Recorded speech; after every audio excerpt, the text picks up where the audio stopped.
Hello everyone, I'm Binja. Welcome back to another video. So in this video is another interesting one because I'm going to be sharing the difference between simple interest and compound interest. So why is this an interesting topic according to my opinion is because when you grow up later, you're gonna save your money inside the bank. Let's say you have 1,000 ringgit. Banks usually gives compound interest, but it's good to know what is the difference between simple interest and compound interest. And after this, I will talk about exponential growth and decay, but let's keep it that for later. So for now, I'm going to be telling you what's the difference between the simple interest and compound interest if you don't already know. So first thing first, let's say you have 1,000 ringgit, all right, and the bank offers you 5% of simple interest per annum. Okay, then let's calculate how much interest that you will get by the end of 1 year. All right, it will just be 1,000 times 5%, which gives you RM 50. So in 1 year, if you save up 1,000 ringgit, you will get 50 ringgit as the interest rate. So what if from the same condition, you want to save for 3 years. All right. So now the number of years is 3.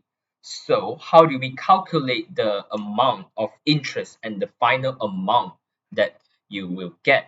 So for simple interest, as the name suggests, it's really simple. So for year 1, year 2, and year 3, we would do the same calculation every single year, all right, which means you will get 50 ringgit as the interest every single year.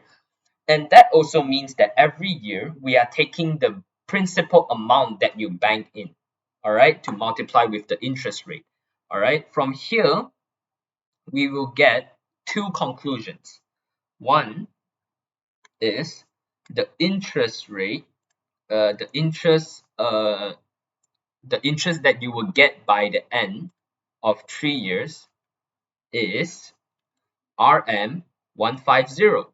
All right, and then the final amount that you can cash out is RM 1150. All right, so if you are not going to do this one by one, you can actually see the pattern here to calculate the interest amount, the interest that you will get by the end of n years is given by C multiply with the rate multiply with the number of n. All right, so this is the interest that you will get by the end of n years. So if we want to check whether this formula is valid, the capital, all right, C means capital, R means interest rate.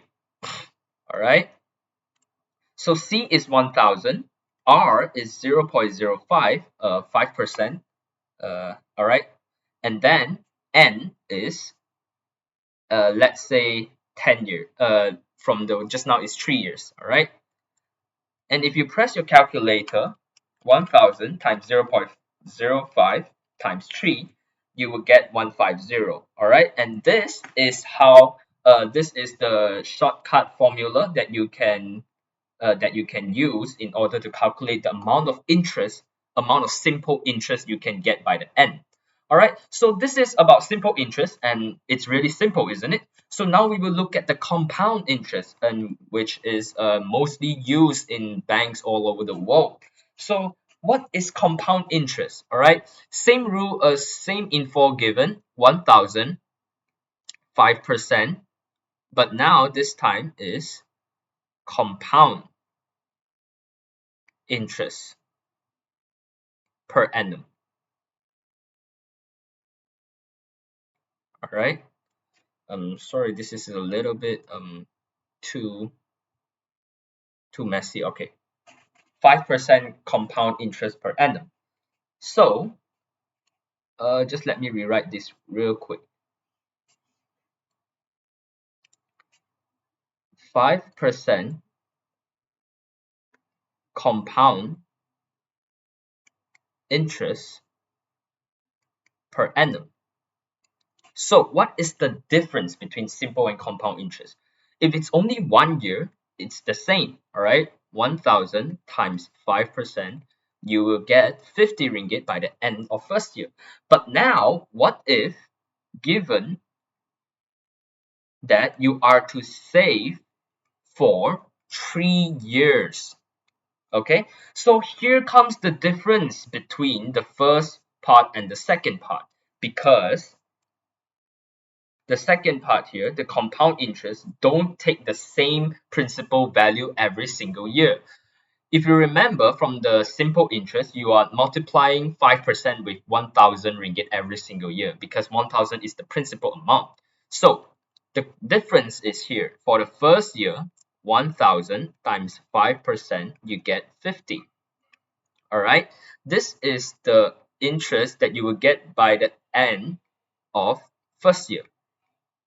And then the final amount for first year, I will write F1 here, is equals to RM 1050.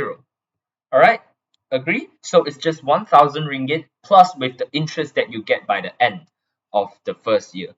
And now the second year, we do not take the base value, we do not take the principal value that you save. Instead, we are taking the final amount of the previous year to multiply with 5%. And if you press the calculator here, you will get the answer of RM 52.50. And this is the interest that you will get by the end of second year. All right. So F2 here is 1050 plus 52.5. And by the end of the second year, you will have 1,102.50 cents. All right. So this is the final amount for the second year. So now at the final third year, same thing, we will take F2, 1102.50 to multiply with 5% again.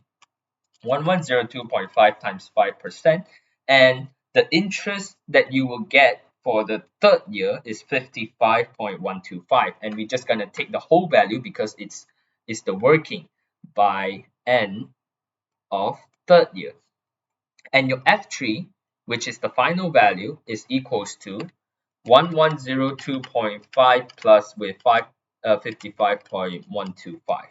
And this will give you 1157.63 to 2 decimal places.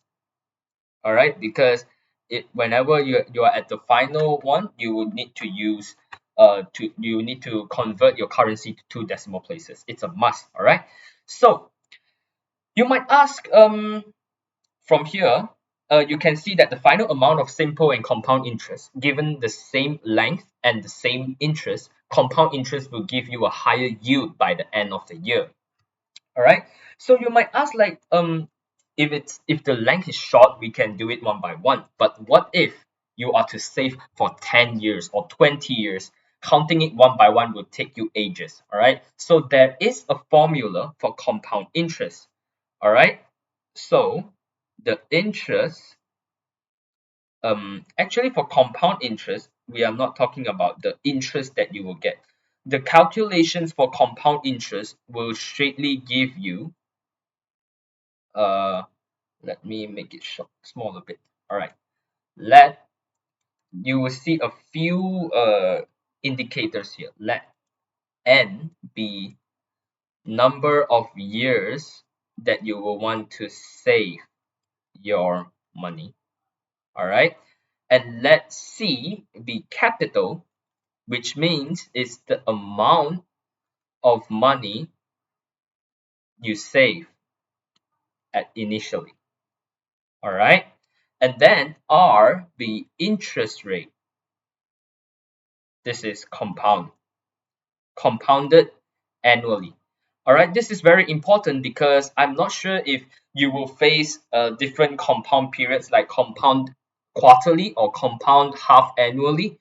But according to my memory, for IGCSE, you will only see compounded annually. So we will just stick it to that. All right. So, and we will let F be the final amount by the end of the length. All right. So from here, the formula given here is F is equals to C 1 plus R to the power of N. All right. So we will double check this from the information given above. The capital is 1,000 ringgit and 1 plus 0.05 because it's 5% interest per annum and the length is 3. All right. So if we press the calculator, we can get 1.05 to the power of 3 multiply with 1,000. Then from here, you will get the answer as 1157.625, and you will need to correct it to two decimal places. All right. So this proves that this equation here, you need to remember this is the formula of compound interest, and this is very important because I don't think there's formula booklet in IGCSE. I really forgot, but this formula you must memorize it. All right. Simple interest is really simple. To calculate the interest, you just multiply the interest rate with the number of years with your capital, and then you add it back to your initial amount, then you can get the final amount. All right. And then for compound interest, the formula gives you the final amount. So if you are to look for the interest rate that you get throughout the period, you need to use this to minus your initial amount. All right, it's just that easy. So after finishing this introduction here, let's go and look at the one of the examples here that I prepared. Mr. Yam, my friend, wants to save some money into his bank account. Okay, the bank offers him two plans for him to save up his money. For plan A is a simple interest of 5% per annum, and for compound interest is 4.4% per annum. So if he wishes to save 15,000 ringgit for 10 years, which plan should he opt for? So if you remember, I said just now, given the same length and the same interest rate, compound interest will give you a higher yield by the end. But now you can see that the compound interest is lower than the simple interest offered by the same bank. So we will need to calculate it one by one. So let's start with plan A. Okay, plan A. All right. From just now, we get that the interest rate is equals to CRN.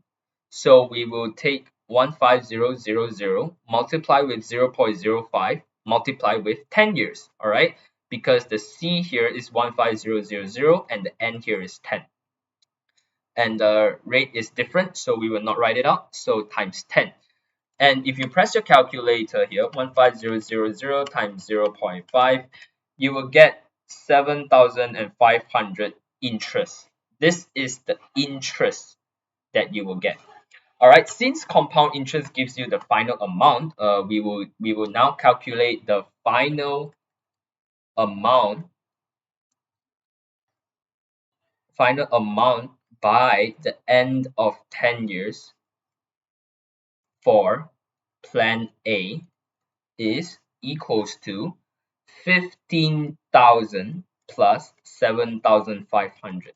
All right, and this will give you 15000 plus 7500, and Mr. Yam will get 22,500 ringgit by the end of 10 years if he opt for plan A.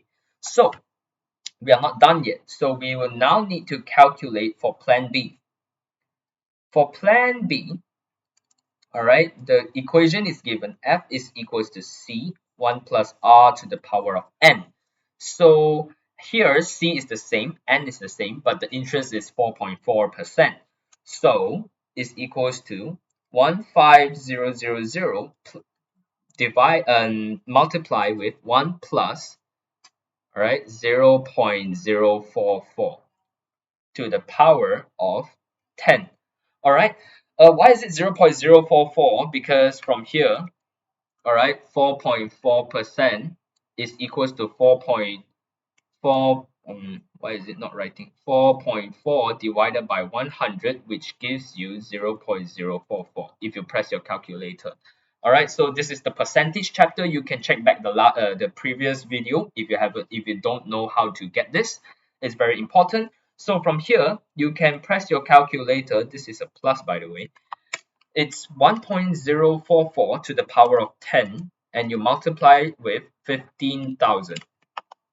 And this shows that the final amount that Mr. Yam will get by the end of 10 years if he opt for plan B will be 23,000, and so on.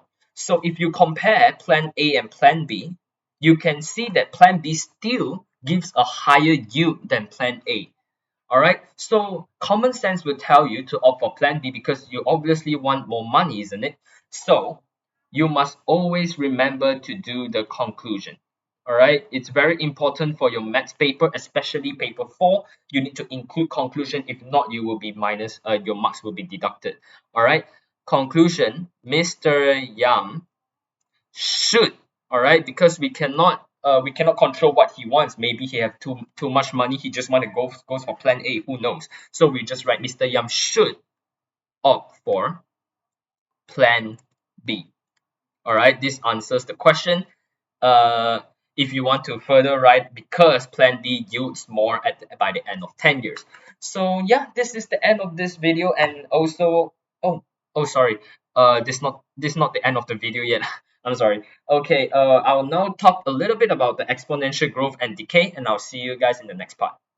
All right, so this little small subpart of the extended part written in the syllabus guide here is talking about exponential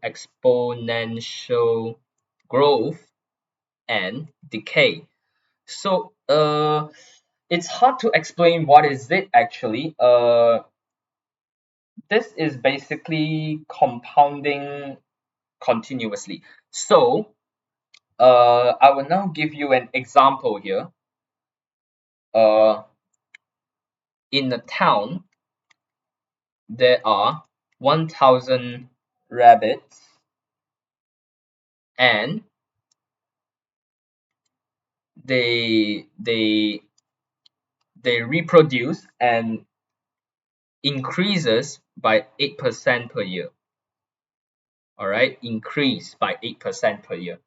So by the end of 20 years, how many rabbits is present?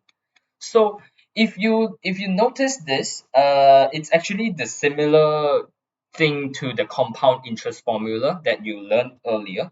So f is equals to c 1 plus r to the power of n. The only difference here is it's not about money, but it's about the amount of population. So you can just simply include this 1.08 to the power of 20, and you will get the answer times 1000 to be 4660.957. But since it's a rabbit, we will downgrade it because you don't get the another one rabbit yet. So the answer is this: rabbits by the end of 20 years.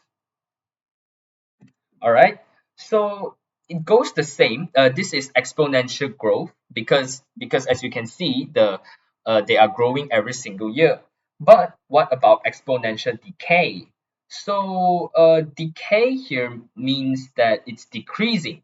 All right, so from the same thing, we have 1,000 rabbits, but now due to some random disease, all right, they are decreasing at 8% per year. All right. So by the end of 20 years, how many rabbits are still present? All right. All right, I'm back. So how many rabbits are present by the end of 20 years? So the difference here is it's actually decreasing. So from the formula of the compound interest, because we must use compound interest. Why? It's because every single year, uh, 1,000 rabbits, let's say for the first year, there are 920 rabbits left.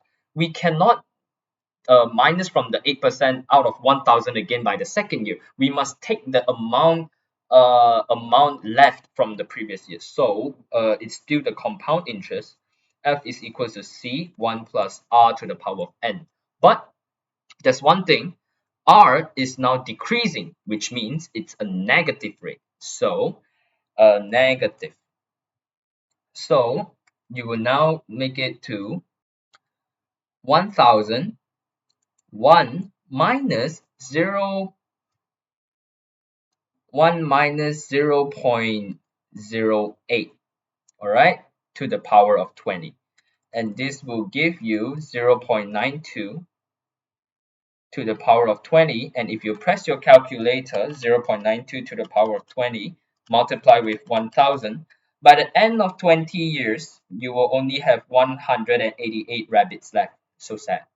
All right, so this is the difference between exponential growth and decay. It should be just this. It shouldn't be too hard, and we will see more examples in the future when when I'm doing the past year papers, because I'm not sure if it's gonna be as easy as this, or they might include some complicated stuff. So yeah, thank you for watching this video, and this also marks the end of chapter 1. We will start with algebra in the next video. So thank you for watching and stay tuned.